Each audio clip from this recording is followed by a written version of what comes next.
Hi, this is Miss Dowd. Today I want to talk to you about the story titled Zoo by Edward Hoke. Do open your guided notes before you begin, and we are going to complete them kind of as we go, so have them out and ready and be ready to write.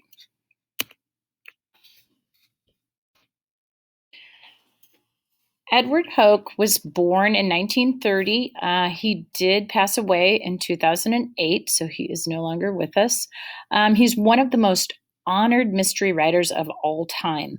In addition to winning an Edgar for Best Short Story, he has received the Mystery Writers of America's highest honor, the Grand Master Award, and he has been recognized for lifetime achievement by the Private Eye Writers of America and the Bouchercon.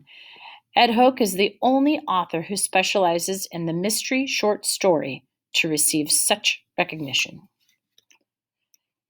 When he wrote his mystery stories, he didn't really attempt to create fast-paced scenes with a lot of suspense and action.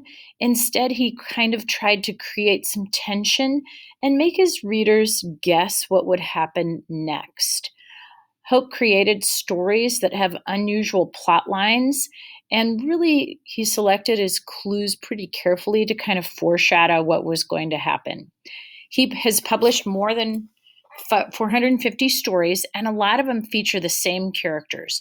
So in one story you might read about Captain Leopold, and then in 5 more, you might hear about the same guy. Captain Leopold in particular appears in more than 100 of his stories.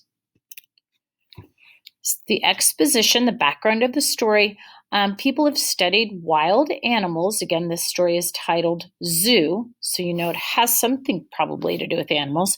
People have studied wild animals since early times.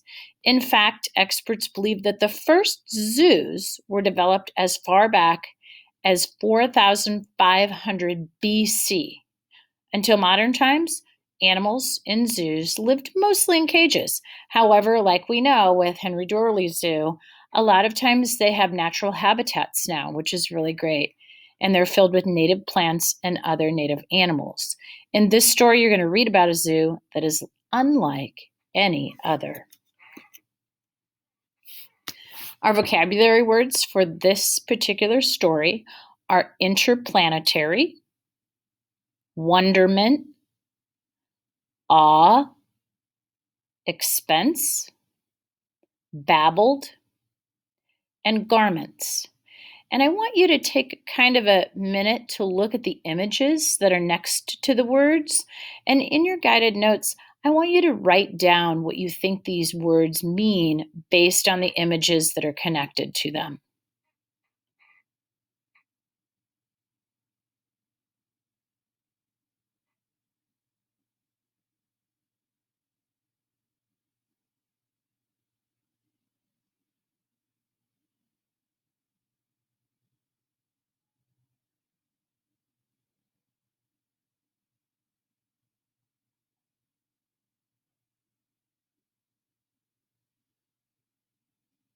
Okay, let's check and see how you did. Interplanetary, that's an adjective, and it kind of means situated or traveling between planets within kind of space. Wonderment is a noun, and it's a state of admiration or respect. Awe is very similar to wonderment. It's also a noun.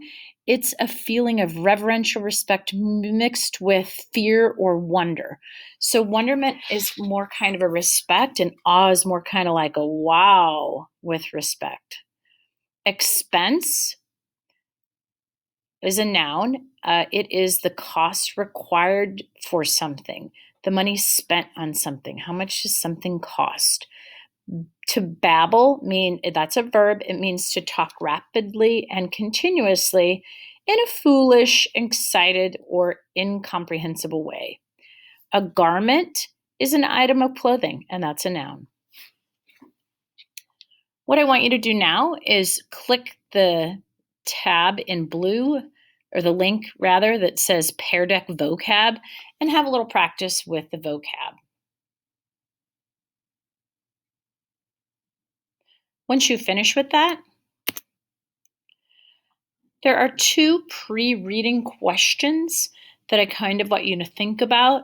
What are some positive things about zoos and what are some negative things about zoos? Go ahead and respond to those on your guided notes as well.